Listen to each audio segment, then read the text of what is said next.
Bonjour Philippe Conticini. Bonjour. Merci beaucoup d'être avec nous ce matin sur le plateau de Télématin. Vous n'êtes pas venu les mains vides. Non. C'est très bien. Alors on parlera dans un instant de vos créations, mais d'abord on va parler évidemment des chocolats de Pâques, un incontournable en ce lundi de Pâques. Dites-moi, est-ce qu'il y a des tendances chaque année sur les chocolats qu'on mange?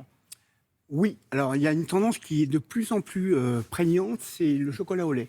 D'accord. Vraiment. Alors c'est pas d'aujourd'hui, hein, ça commence pas d'aujourd'hui, mais c'est de plus en plus prégnant.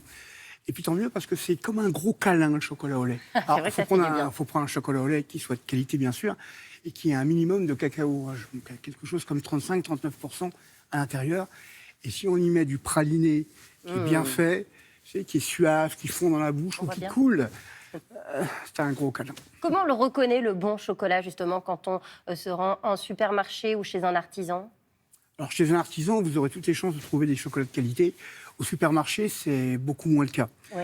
Quand on parle de chocolat de qualité, c'est d'abord la base. Hein, c'est-à-dire des fèves, ils sont des fèves de qualité, avec un process qui est de qualité. Bref, etc., pour arriver à la fabrication de la couverture de chocolat. Couverture, c'est du chocolat avec plus de beurre de cacao. Et qui vous permet de faire les œufs de Pâques, par exemple, en chocolat. Je pense que chez un artisan, vous aurez toute la qualité que vous souhaitez. Ce sera peut-être un petit peu plus cher, mais vous êtes sûr de ce que vous allez manger. Et puis on peut poser la question à l'artisan, savoir d'où viennent les fèves, etc. Exactement. Alors qu'en grande surface, bien sûr, vous aurez des fèves, des chocolats qui viennent peut-être du Venezuela ou d'ailleurs, mais la qualité des fèves et la quantité, surtout qui sont achetées, sont des quantités faramineuses et la qualité, elle est... Même ceux qui ont des labels éco-responsables ou moins de sucre. Alors je ne vais pas généraliser sur tout le monde, mais moins de sucre, moins de ci, ok, tout ça c'est bien. Ce qui est important, c'est la traçabilité. Oui. Et quand vous allez chez un bon artisan, il y a vraiment une traçabilité. Et là, vous avez tout le process de qualité et la finalité en bouche que vous allez trouver. Alors vous le soulignez, ça coûte un petit peu plus cher d'aller Oui, chez un un petit peu artisan. plus cher, hein. On parle beaucoup de l'inflation cette année. Est-ce que vous le sentez, vous, dans les ventes? C'est-à-dire que les Français ont dû quand même couper certaines dépenses. Est-ce qu'on mange moins de chocolat cette année? Un petit peu moins. Oui. Alors, pour ce qui est d'aujourd'hui, je vous le dirai ce soir. Mais un petit peu moins, oui. Mais bon, en même temps, moi j'ai la chance d'avoir plusieurs boutiques à Paris, à Londres, et donc d'avoir on va dire une certaine renommée, donc des gens qui viennent pour... donc ça aide évidemment. Mais je vous dirais par exemple, je pense qu'au final, quand on va regarder ce qu'on aura fait pour Pâques cette année, il y aura une petite baisse par rapport à l'année dernière. Pâques, c'est un moment crucial pour les chocolatiers Très en termes important. de vente. Il y a d'abord Noël, ensuite il y a Pâques. Est-ce que vous adaptez du coup? Est-ce que vous faites par exemple des plus petites pièces, des plus petits paquets pour pouvoir proposer des plus petits prix? Oui, c'est ce qu'on a fait, exactement ce qu'on a fait cette année. On a fait des petits œufs comme ça, presque, pas individuels, mais presque, hein, qui sont très colorés, très jolis, noirs, blancs, lait, etc., etc. Et on en vend beaucoup. On en a vendu beaucoup samedi, dimanche, on verra aujourd'hui.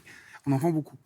Après, bien sûr, on a des gros œufs aussi, mais je pense que ces œufs de taille individuelle vont beaucoup plus se vendre. C'est une bonne solution face à l'inflation. Alors, sur un an, le prix du chocolat a augmenté à peu près de 10%. Alors, je prends les chocolats d'artisan comme les chocolats industriels, tout confondu.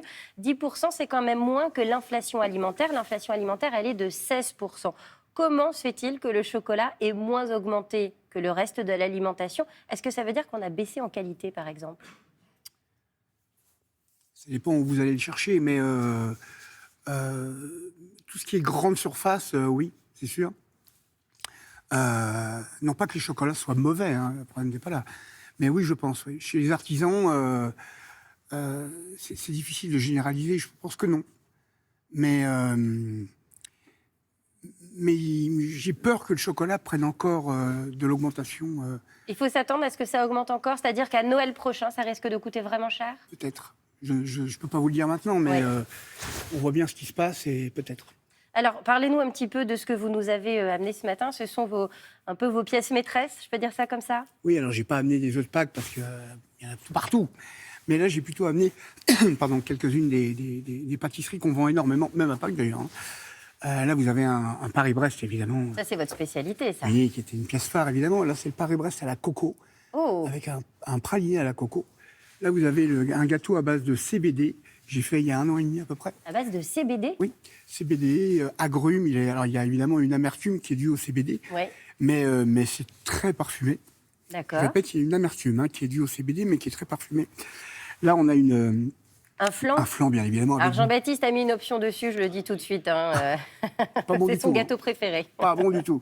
Avec plein de vanille. Là, on a une tarte, entre guillemets, Saint-Honoré, Ouais. avec les marqueurs du Saint-Honoré, sauf le feuilletage qui n'est pas là. Là, on a une tarte au citron, avec du confit de citron, des lamelles de citron. Enfin, c'est pas bon du tout non plus, quoi. On parlait justement de la traçabilité. Vous sentez que c'est une demande qui est de plus en plus prégnante dans votre clientèle. On veut connaître toute la chaîne de production. Oui, les gens sont très en demande de ça. Et tant mieux. Tant mieux. Parce que tous ceux qui font qui ont vraiment une traçabilité, qui font des bons produits, qui ont des bons produits de base, eh ben, seront plus amenés à être peut-être présents demain. Ouais. Et ceux qui ont des produits moins qualitatifs, peut-être, auront plus de problèmes. Oui, les gens veulent vraiment savoir d'où ça vient. Mais sur le chocolat, par exemple, est-ce qu'on peut faire un chocolat 100% made in France? Est-ce que c'est possible? Made in France. Oui. On n'a pas de fèves de Mais cacao oui. en France, donc Made in France, c'est compliqué. Oui. Tout peut être fait en France, sauf les fèves de Le cacao. chocolat. Et le process qui va avec. Il faut un climat humide, chaud. En France, on n'a pas vraiment tout ça, quoi. On Donc, parle souvent du bilan carbone du chocolat. Là-dessus, on ne peut pas faire grand-chose, c'est ça? non. Hélas, là, non. Jusqu'aux fèves de cacao, après, on s'en occupe.